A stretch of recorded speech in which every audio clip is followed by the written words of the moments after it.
Please میرے channel کو subscribe کریں۔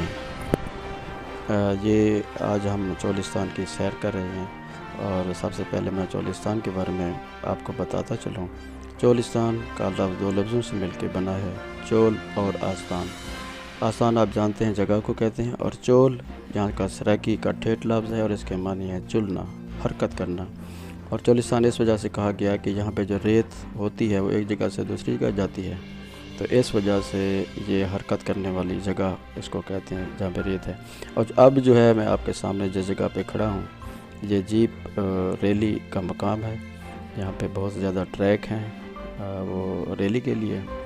یہاں پہ تا حد نگاہ یہ پکا میدان ہے، ایسے لگتا ہے جیسے یہاں پہ کسی نے وہ سڑک بنائی ہو، اور یہاں کی جو زمین ہے وہ بہت زیادہ سخت ہے، بہت زیادہ سخت ہے۔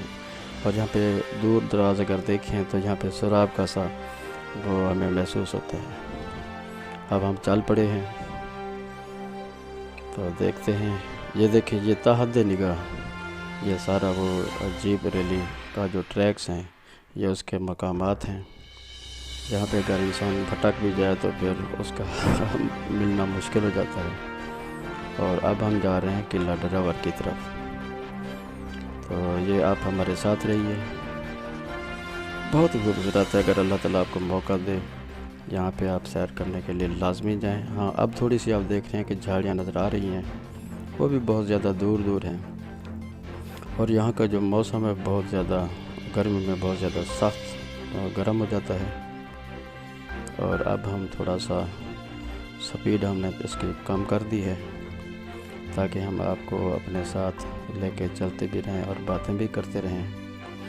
بہترین ہے، اگر آپ بہاولپور سے ہیں تو تقریباً 50-60 کلومیٹر کا فاصلہ ہے جہاں پہ جو جیپ ریلی کا جو ٹریکس ہیں۔ اب ہم یہاں پہ ٹھہر گئے ہیں۔